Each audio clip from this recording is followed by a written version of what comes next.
வெற்றிலை வராகி தாயின் வெற்றி வாக்கு இது.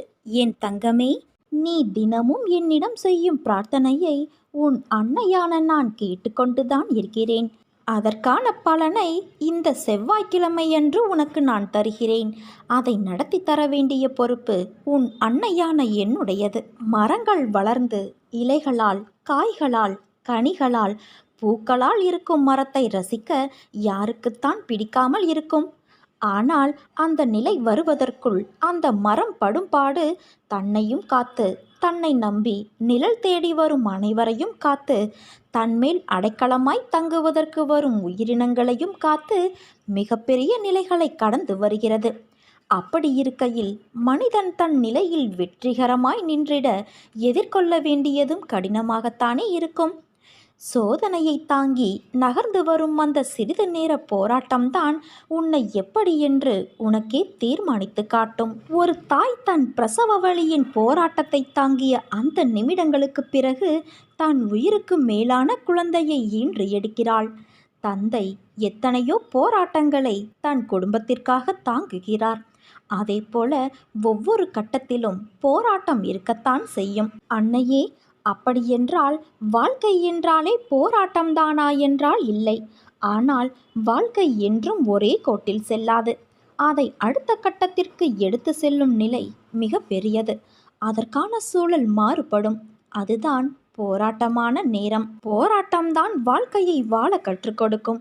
அதைத்தான் உன் அன்னை நான் உனக்கு போதித்து வருகிறேன். நீ வெற்றி பெறுவாய் என் தங்கமே. இந்த போராட்டத்தில் நிச்சயம் நீ வெற்றி பெறுவாய். அப்படி நீ வெற்றியடைந்து விட்டால் அடுத்து போராட்டம் இல்லையா என்றுதானே உன் கேள்வி. உன்னுடைய வாழ்க்கை அடுத்த கட்டத்திற்கு எப்பொழுதெல்லாம் செல்கிறதோ அப்பொழுதெல்லாம் போராட்டம் தொடரும். இந்த போராட்டத்தின் வெற்றி என்பது மிக விசேஷமானது. எதனால் என்றால் உன் வாழ்க்கைக்கான முதல் தளமே போராட்டம்தான். நீ இப்போது எதிர்கொள்வது அதில் வெற்றி பெற்றால் பக்குவம் என்ற பொக்கிஷமாக மாறும். அதனால்தான் கூறுகிறேன், நீ என் பரிபூரண அருளும் ஆசீர்வாதமும் அன்பும் பெற்ற என் செல்ல பிள்ளை. நீ உன்னை என் இருதயத்தில் சுமந்து அரவணைப்பேன் என் தங்கமே. நான் சும்மா உட்கார்ந்திருக்கிறேன் என்று நீ நினைக்கிறாயா? ஆனால் நான் உனக்கான வேலையை செய்து கொண்டுதான் இருக்கிறேன். என் வேலை எப்போதுமே கொஞ்சம் வித்தியாசமாக இருக்கும். உனக்கு கொடுக்கும் நேரத்தை அதை அறிந்து நான் நிச்சயம் செய்வேன். உனக்கு அது இப்பொழுது புரியாது. உன் கையில் கிடைக்கும்போது அன்னையே மிக்க நன்றி என்று சொல்லுவாய். அந்த நாள் வெகு தொலைவில் இல்லை என் தங்கமே. என்னிடம் திடமான நம்பிக்கை கொள். செயல் புரியும் கடமை மாத்திரம்தான் உன்னுடையது. பலனை அளிப்பவள் எல்லாம் வல்ல உன் அன்னையான நான். என் தங்கமே, உன் வாழ்வில் இதற்கு மேலும் நல்ல நிலைமைகள் உள்ளது. இன்னும் பல அற்புதங்களை உன் வாழ்வில் நீ காணத்தான் போகின்றாய். பல அற்புதங்கள் உன் வாழ்வில் நடக்கத்தான் போகிறது. இப்போது இருக்கும் எதுவும் நிரந்தரமல்ல குழந்தையே. என்னை வழிபட ஆரம்பித்து எத்தனை நல்ல வினைகளை நீ செய்துள்ளாய். அவையெல்லாம் நிச்சயமாக பலன் தரும். உன்னை நான் பாதுகாத்து கொண்டே வருகிறேன். உனக்கான சூழலை அமைத்து தருகிறேன். நல்லது நிச்சயம் உன் வாழ்வில் நடக்கும். நீ நிச்சயமாக மகிழத்தான் போகிறாய். உன் அன்னை நான் இருக்க பயம் ஏன் உனக்கு?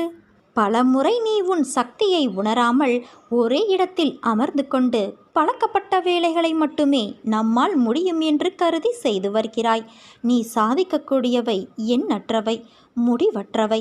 வாழ்க்கையில் எப்போதும் திருப்புமுனைகள் அவசியம். அவை இல்லாவிட்டால் வாழ்க்கை சுவாரஸ்யமில்லாமல் போய்விடும். தடைகள் வர வேண்டும். அவற்றை மீறி கடந்து செல்ல வேண்டும், வெல்ல வேண்டும். இல்லாவிட்டால் செக்கு மாடு போல ஒரே இடத்தில் நீ உழன்று கொண்டு இருப்பாய். அதனால்தான் பலருக்கு வாழ்க்கை ஒரு உற்சாகமான மனநிறைவானதாக இல்லாமல் மிக சாதாரணமாக கழிந்து விடுகிறது. பண்புகளில் முதலிடம் வகிப்பது கோபம். அந்த கோபம் கொள்ளாமல் அனைவரையும் அன்பால் அணைத்தலே வேண்டும். சாதித்து காட்ட வேண்டும் என்ற தனியாத வேகமும் தளராத உழைப்பும் கல்வியும் செல்வமும் வாய்க்க பெற்றிருந்த ஒருவரால் சமுதாயத்தில் உயர்ந்த மனிதராக உருவாக முடியவில்லை என்றால் அவரிடம் அன்பு இல்லை என்று அர்த்தம். செல்வம், கல்வி, உழைப்பு அனைத்தும் இருந்தும் அவரிடம் அன்பு, நிதானம், அரவணைக்கும் தன்மை மூன்றும் இல்லாமல் இருந்தால் அவரால் வாழ்வில் வெற்றி பெற முடியாது. வசதி வாய்ப்புகள் மட்டுமே ஒருவரை வாழ்வாங்கு வாழும் நிலையில் வைத்துவிடாது. மற்றவர்களிடம் அன்பாக இருந்தால்தான் வெற்றி தேடி வரும். அன்பு உள்ளம் இருந்தால் நம் வாழ்வில் வெற்றியும் தேவையான வசதிகளும் தானாகவே வந்துவிடும். அன்பு மனம் கொண்டவர்களே மனிதர்கள் ஆவார்கள். என் வார்த்தைகள் மீது நம்பிக்கை வைத்து செயல்படு. கவலைப்படாதே. உன் அன்னையான நான் உன்னோடுதானே இருக்கிறேன். ஒன்றை மட்டும் புரிந்து கொள். உனக்கு அறிவுரை சொல்பவர்கள் உன்னோடு இருப்பது இல்லை. அப்படி இருப்பவர்கள் விலகி செல்லவும் தயங்குவது இல்லை. நீ நன்றாக இருந்தால் மட்டுமே இந்த உலகமும் உறவுகளும் உன்னை நேசிக்கும். சற்று தளர்ந்து போனால் உன்னை ஏசும். இதுதான் வாழ்க்கை. இனிதான் உன் பயணம் தொடங்கப் போகிறது. மனம் தளராமல் உன் பயணத்தை தொடங்கு. எதுவாக இருந்தாலும் அதை ஏற்றுக்கொள். எப்பேற்பட்ட கஷ்டங்கள் வந்தாலும் அதை மகிழ்ச்சியோடு ஏற்றுக்கொள். உனக்கு வேண்டிய உதவிகள் செய்ய நான் ஒருவன் மட்டுமே கடமைப்பட்டு இருக்கிறேன். இந்த மாயை நிறைந்த உலகத்தில் நீ காண்பது, கேட்பது, பழகுவது அனைத்தும் மாயை. நேரம் கடந்து போனால் அனைத்தும் உன்னை விட்டு விலகி போய்விடும். நீதான் தன்னம்பிக்கை, தைரியத்தோடு வாழ வேண்டும். எவரை பற்றியும் கவலைப்படாமல் நீ வாழும் வாழ்க்கைக்கு மதிப்பு வரும்படி வாழ பழகிக்கொள். தூற்றுபவர்கள் தூற்றட்டும். நான் உன்னோடு இருக்கும் வரை எதற்கும் எந்த சூழ்நிலையிலும் கலங்காதே என் குழந்தையே. உன் அன்னையான நான் உன்னை உயர்த்தி அழகு பார்க்க போகிறேன். உன்னை பாதுகாப்பது என் கடமை. உன்னோடு நான் இருக்கிறேன். எதை செய்ய நினைத்தாலும் என்னை நினைத்து செயல்படு. அனைத்தும் நான் பார்த்துக்கொள்கிறேன். உன் வாழ்க்கை மகிழ்ச்சியாகவும் மனதில் அமைதியும் நினைத்தவைகள் யாவும் நிறைவேறவும் மனமாற என்னை வணங்கி ஓம் வராகி தாயே என்று நீ மனதார பதிவிடு. என் அருள் உனக்கு நிச்சயம் கிடைக்கும். ஐஸ்வர்யம் நிலைத்திட உன் அன்னை நான் பொறுப்பு. நீ எந்த அளவு என் மீது நம்பிக்கை வைத்திருந்தாயோ அந்த அளவிற்கு உன் வாழ்வில் உள்ள தடைகள் நீக்கப்பட்டுவிட்டன. சிலவற்றை நீயே உணர்ந்திருப்பாய். உனக்காக சில விஷயங்கள் மாற்றப்பட்டு இருப்பதை உன்னால் காண முடியும். என் பிள்ளையே, உன் முழு நம்பிக்கையே இதற்கு காரணம். பல தடைகளாக இருந்தவைகள் நீங்கப் போகிறது. உன் வாழ்க்கை பயணம் வேகம் எடுக்கப் போகிறது. எண்ணத்தில் நிதானம் இருக்கட்டும். எல்லாம் ஜெயமாகும். என்னை நோக்கி வருகின்ற அனைத்துமே என் கைகளிலிருந்து தான் உன்னிடம் வருகிறது. அதை எதிர்நோக்கி நீ எடுக்கும் பக்கமே உன் வாழ்க்கை என்னும் புத்தகம் எப்படிப்பட்டதாயிருக்கும் என்று தீர்மானிக்கிறது. அந்த புத்தகம் குறிக்கின்ற முக்கியமான காலம் நிகழ்காலம் மட்டும்தான். அதை எழுத உனக்கு எழுதுகோலாய் உன் அன்னை நான் இருப்பேன். உன் இறந்த காலத்தில் 1000 விஷயங்கள் நல்லதாகவும் கெட்டதாகவும் இருக்கும். அது உன் தவறு இல்லை. உனக்கான என்ன தீர்மானிக்கப்பட்டதோ அதைத்தான் நீ அனுபவிக்கின்றாய்.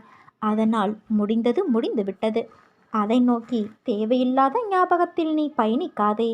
எதிர்காலம் நீ தீர்மானிப்பது இல்லை. நிகழ்கால புத்தகத்தை நான் உனக்கு எழுதுகின்றேன். நீ பயப்படாதே. உன்னிடம் இதயம் என்ற மிகப்பெரிய சொத்து இருக்கிறது. அதை ஒரு நிலைப்படுத்து.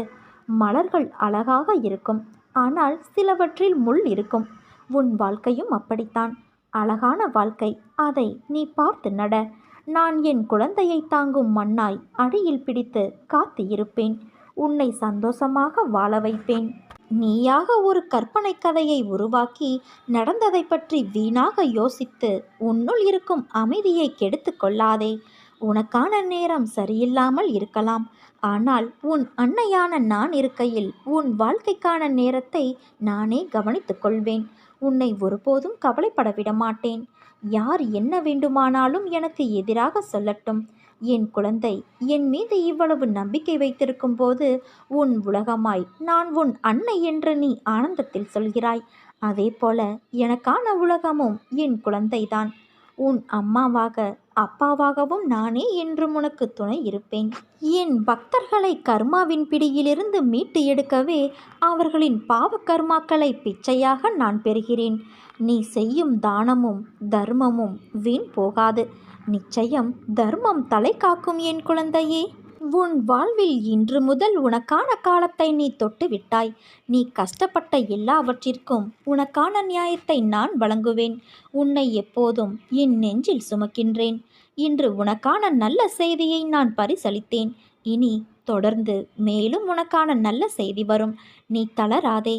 மற்றவர்கள் உன்னை வசைப்பாடினாலும் நீ கலங்காதே. யாரை பற்றியும் பேசாதே. உன் கோபத்தை குறைத்துக்கொள் குழந்தையே. உன் சூழ்நிலைகளை மாற்றி நான் அமைப்பேன். உனக்கான வெற்றி பாதையில் நீ முதல் அச்சை என்று பதித்து விட்டாய். விரைவில் அதில் ஓவியமாய் பயணிப்பாய். இன்று நீ கண்ணீர் மல்க என் முன் நின்றாயல்லவா? என் பிரச்சனைகளுக்கு விடிவு காலம் இல்லையா என்று கேட்டாயல்லவா? அதற்கு நான் உனக்கு இன்று முதல் நேர்முகமாக பதிலளிக்க ஆரம்பித்து விட்டேன். உனக்கு நிச்சயம் நல்லது நடக்கும். வெற்றி பாதையில் நீ நடை போடுவாய். உன்னை விட்டு நான் விலகுவதும் இல்லை, விலகி போகும்படி நான் செய்வதும் இல்லை. என் அருளும் ஆசையும் உனக்கு எப்போதும் உண்டு. கோபம், வருத்தம், கவலை, மனக்கசப்பு இவற்றிற்கு எல்லாம் ஒருபோதும் நீ வடிவம் கொடுக்காதே. அதை வளர்த்து கொண்டும் போகாதே. உன்னுடைய உண்மையான குணம் என்ன என்பதையே அது உருக்குலைய செய்துவிடும்.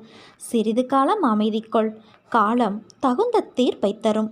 நல்லதொரு மாற்றத்தை தரும் என் குழந்தையே.